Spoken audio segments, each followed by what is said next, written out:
So when they come over to the country, our country, they receive a letter that approves them of cash, food stamps, and Medicaid. They present that letter to the state of Michigan, which then, therefore, turns them their benefits on. Some people are slicker than others, and they don't bring their whole family as in one. They break it up into pieces so they can get the maximized amount of money and keep the money flowing. So that's a lie. They don't come here and don't get cash benefits. That's a lie. They be getting up to like $1,600 per person for cash benefits. And they get the max in food stamps, and they get Medicaid automatically. So, and also, like, it's a number that you have to put in on their immigrant page. And if sometimes that we have seen over there off Joy Road is when the worker, if they're Arabic, will just put in any number to make it go through and pass it through. But no, they get stipends from their country, and some of them get it. All of them get it from us, because when I received my first letter, I was told you cannot deny them when you receive this letter. It approved them of cash, it approved them of Medicaid, and it approved them of food stamps. So no, they're not coming here getting it out of the mud. No, they're not coming over here just broke, no money. That's a lie. We pay them up to 2 years.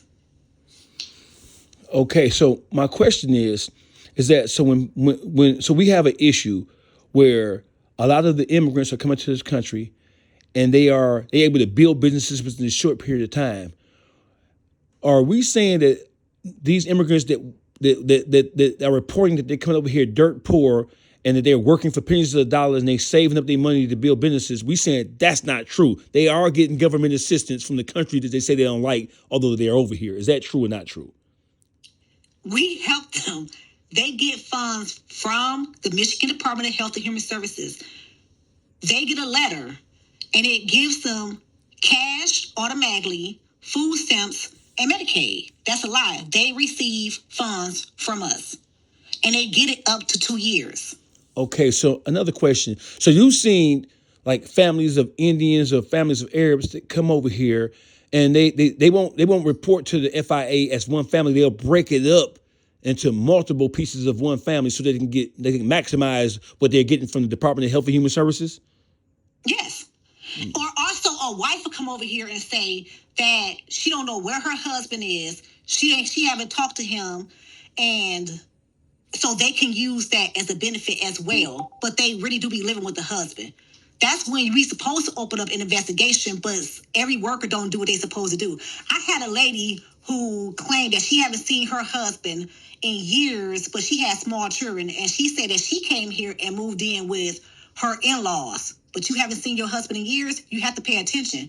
And then she turned around and said, I asked her, well, how are you taking care of yourself? Because we supposed to ask them, well, how are you taking care of your basic needs if you don't have any income and you're a stay-at-home wife? How are you a stay-at-home wife when you live with your in-laws? She was mad. I opened up an investigation on her. They come over here and they say they don't have any type of income. We have no money. How are you living? And then they say, well, we're staying in this house, or my family own this house, but they don't really have any kind of way to justify where they're staying at. They don't have any kind of way to justify how they're paying for these things. Mm-hmm. So no, they get, but definitely for sure, when they come in with them letters, that's an automatically approval.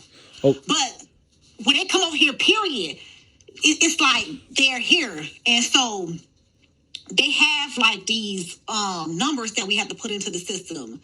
I haven't did in like about a year and a half, but they have these numbers we have to put in there, and to verify them, they get our money and they get the income. I don't see why people acting like they're oblivious to it and they don't know. You think these people coming over here and they have no source of income, no way of living, and they're just, what the hell are they working at? Where have you went somewhere and seen random Arabic people working there?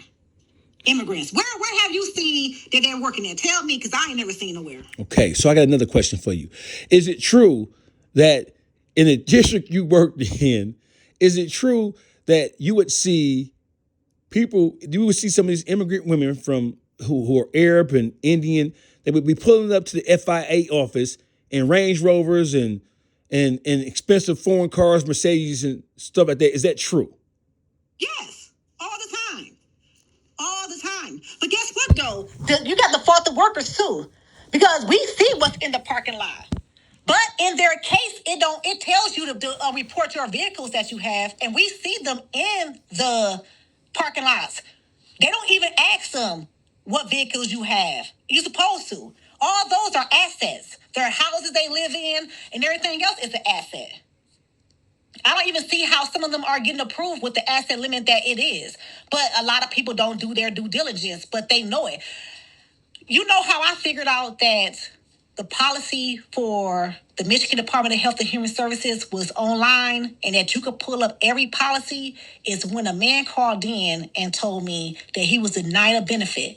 And I was like, and he said he did fit the income requirements. And I'm like, how do you know our policy? He said, you can Google it. I said, huh? He said, you can literally Google the policy.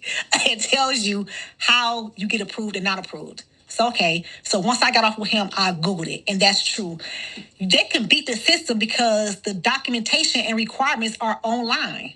Everything that we can see as workers, they can see themselves. Okay, so listen, I get one more question for you because I don't want to get a whole interview away because I'm going to interview this young lady and we're going to present documentations proving that when a lot of the immigrants come over here, the Arab, Indian, Chinese, what have you, when they're saying that their families worked and got it out the mud for the most part, that shit is a motherfucking lie. I have one more question for you before we end this part of the conversation. Did the Department of Health and Human Services, did they have to create a special, processing committee because a lot of the American FIA workers and supervisors were upset because they had to give the immigrants benefits that they were not giving American citizens? Yes. We received a memo about it. Yes. And we also had to go back and backdate and approve people. A lot of people don't like to approve them. A lot of people don't like it, but they don't do their due diligence as workers. But a lot of people be upset because they do get a lot of benefits that we don't get here. We don't. So, I mean, even when it comes to, like I said, they know the laws better than we do. Even when they run out, they still know how to go back to their own country and get stipends. They know the law. They know how to work the system.